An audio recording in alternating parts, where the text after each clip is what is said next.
Bonjour à toutes, je suis infirmière pédiatrique. Je vais vous parler de l'allaitement maternel. Donc, dans ce tutoriel, je vais vous donner quelques petits conseils et vous expliquer ce par quoi vous allez passer si vous n'êtes pas encore jeune maman, que vous attendez votre bébé, ou tout simplement si vous êtes déjà maman depuis peu, les petites choses que vous pouvez faire pour conserver votre allaitement maternel. Premièrement, on laisse la belle-maman ou sa propre maman, le papa, le futur papa ou le jeune papa, les copines, les conseils à gauche, à droite, tu dois allaiter, c'est comme ça, c'est meilleur pour ton bébé. Moi, je dis non. Il vaut mieux un bon biberon donné avec amour et tendresse et patience qu'une tétée qui ne fonctionne pas. La tétée est vraiment quelque chose de très bien pour le bébé et la maman, pour créer un lien et aussi par rapport à son alimentation, mais uniquement si la maman est désireuse d'allaiter et s'en sent la force, le courage euh, et la patience aussi de le faire. Donc, la tétée, l'allaitement maternel est uniquement si la maman, la future maman, le désire et personne d'autre. Parce qu'il n'y a qu'elle qui va pouvoir le faire et qui va se sentir fatiguée ou pas et qui va gérer. Voilà. Deuxièmement, il faut le faire dans un endroit calme et prendre le temps. C'est-à-dire un endroit calme, on ne laisse pas courir si vous avez d'autres enfants autour de vous, ces enfants-là, vous allez vous mettre dans une pièce à part. On n'allaite pas devant 10 personnes parce que il y a des visites, non.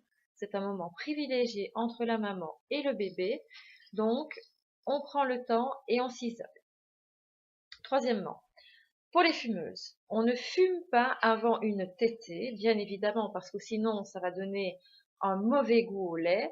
Et on ne fume surtout pas en compagnie de son bébé pendant qu'on est en train d'allaiter, on ne fume pas. L'idéal, évidemment, comme on le sait, c'est que les fumeuses arrêtent de fumer pendant la grossesse et ne fument plus pour l'allaitement, mais on sait bien que c'est utopique, tout le monde n'y arrive pas. Donc si vous êtes toujours fumeuse, ne fumez pas avant la tétée et pas en présence de votre bébé, bien évidemment. La montée de lait. Premièrement, on va mettre votre bébé au sein le plus vite possible afin de stimuler. Le plus vite possible, c'est-à-dire soit au moment de l'expulsion, les maternités mettent encore bien le bébé un petit peu dans les bras de la maman et puis ils font les soins et ils mettent la première tétée dans l'heure. Ou alors pour les césariser, il faudra attendre que le moment soit venu de soit regagner votre bébé ou alors il y a des césarisées, ben, une fois qu'elles sont recousues et qu'elles sont dans la salle de surveillance, on peut mettre le bébé au sein. Tout dépend un peu de l'hôpital où vous allez mettre votre bébé au monde.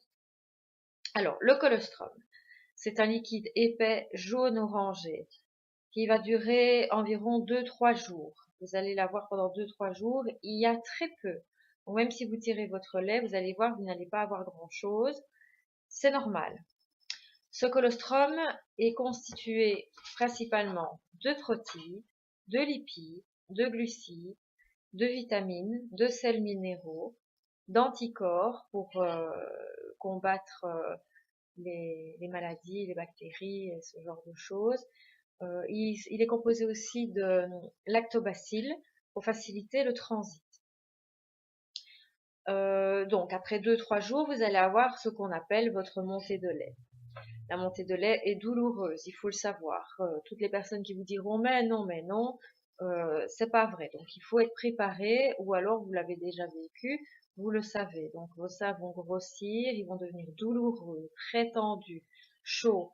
La seule chose qui est à faire, c'est vider vos seins avec les tétés ou avec un tire-lait, jouer avec le chaud et le froid, c'est-à-dire des bouillottes chaudes et froides pour les cold packs, afin que l'inflammation de la montée de lait, si on peut le dire, diminue. Cet état va durer 24 heures, donc bon courage, ça ne dure pas. Une fois que la montée de lait est terminée, vous allez avoir le lait de transition. Donc le lait de transition va durer entre le 3e jour et les 15 jours de naissance de bébé, voire 3 semaines, tout dépend un peu de la maman. Ce lait de transition est composé de sucre et de graisse. Il sera blanc orangé. Vous allez en sécréter beaucoup.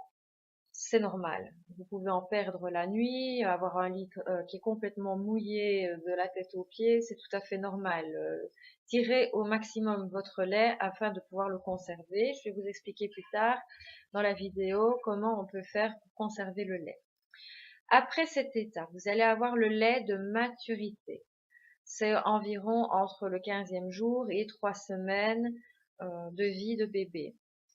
Au moment des 3 semaines, vous allez avoir une diminution de production de lait. C'est normal.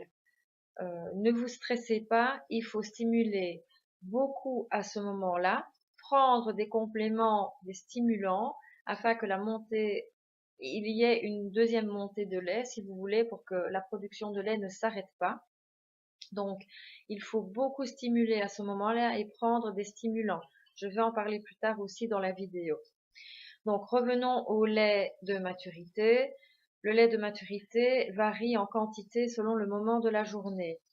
Donc, il est constitué essentiellement de glucides et de lipides aussi, surtout la graisse le matin, la première tétée. Vous aurez beaucoup de lait à la première tétée du matin. Pourquoi? Ou quand vous allez tirer votre lait? Parce qu'il y a une sélection de prolactine entre 3h et 6h du matin. Donc, c'est le meilleur moment pour tirer votre lait en quantité suffisante. Il faut tirer ce moment-là et stimuler aussi à cette période-là.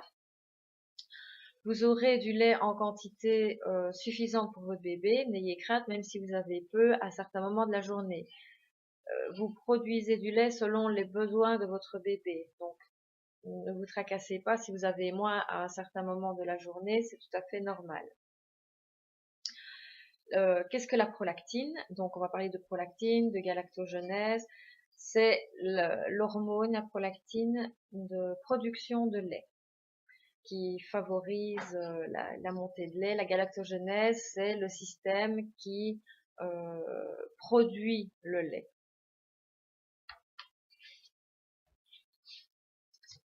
Alors, vous pouvez avoir des engorgements aussi. Un engorgement, c'est un stockage de lait au niveau des glandes de vos seins.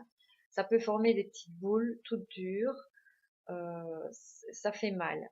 Donc, ce qu'il faut faire, c'est placer des bouillottes d'eau chaude sur vos seins, des gants de toilette d'eau chaude ou aller à la douche. Massez vos seins pour que le lait s'écoule, ou alors vous tirez votre lait et vous poussez en même temps en massant sur vos seins, c'est douloureux, pour que le lait sorte.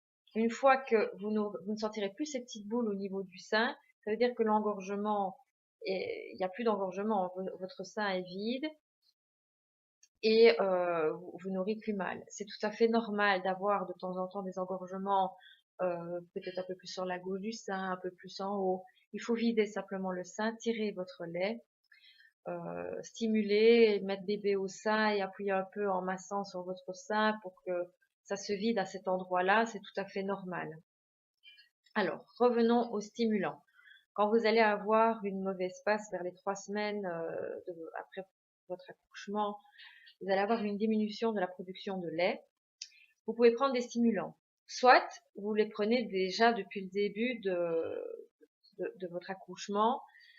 Il y a plusieurs choses. Le galactogyle, c'est des petites graines à prendre avant le repas 3 fois par jour. C'est très bon.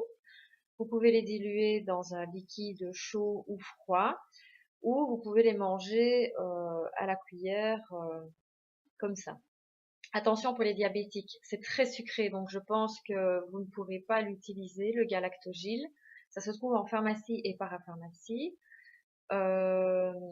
Voilà, à prendre 3 fois par jour avant le repas. Il est composé de plantes et de malt. Voilà. Deuxième chose, vous pouvez prendre des thés de fenouil qui se trouvent en parapharmacie, en pharmacie et je pense aussi dans certains commerces comme, je ne vais pas dire les noms de grandes surfaces, mais il y a des grandes surfaces où on peut retrouver du thé de fenouil aussi, je sais bien. L'idéal, c'est de le prendre 3 fois par jour aussi. ce thé de fenouil, il est galactogenèse, il aide à la sécrétion de prolactine qui favorise évidemment la production de lait.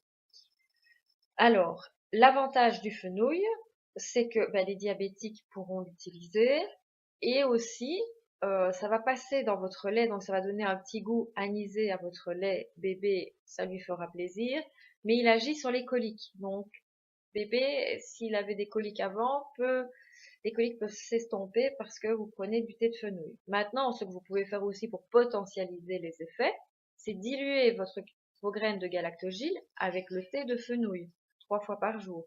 Ça aussi, vous les prenez avant le repas. Maintenant, il y a sur prescription médicale le médicament qui s'appelle le Motilium, que beaucoup d'entre vous connaissent à mon avis. Le Motilium est galactogenèse, donc il aide à la production de lait. Maintenant, il faut en parler à votre pédiatre et médecin traitant parce que c'est sous ordonnance médicale que ce médicament est délivré et ce n'est pas son but premier de favoriser la sécrétion de lait. Maintenant, c'est à vous de voir ce que vous voulez faire. Mais ça marche très bien. Vous avez une deuxième montée de lait. Si vous n'avez plus de lait, vous prenez du Motilium 3 fois par jour, vous allez avoir de nouveau une belle montée de lait. Maintenant, vous prenez vos compléments alimentaires, les vitamines que vous preniez quand vous étiez enceinte, pour aussi vous aider à garder la forme et que ça passe dans le lait pour bébé. Il faut évidemment beaucoup de repos, profiter des siestes de bébé pour pouvoir dormir avec lui. C'est fatigant d'allaiter son enfant, donc profitez-en pour vous reposer. Boire avant l'allaitement, un verre d'eau c'est bien parce que ça donne soif. Et une fois que vous avez donné le sein à votre bébé ou que vous avez tiré votre lait, n'hésitez pas à boire un verre d'eau supplémentaire après.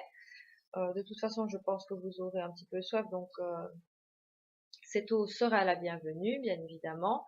Il n'y a pas besoin d'augmenter vos apports liquidiens en plus de ce que vous buvez tous les jours, sauf avant et après la tétée, un verre d'eau, ce sera bien suffisant. Maintenant, il faut beaucoup stimuler aussi. Donc, si vous mettez bébé au sein, vous pouvez tirer votre lait aussi et le mettre au frigo pour le conserver. Je vais venir sur ce sujet, la conservation après.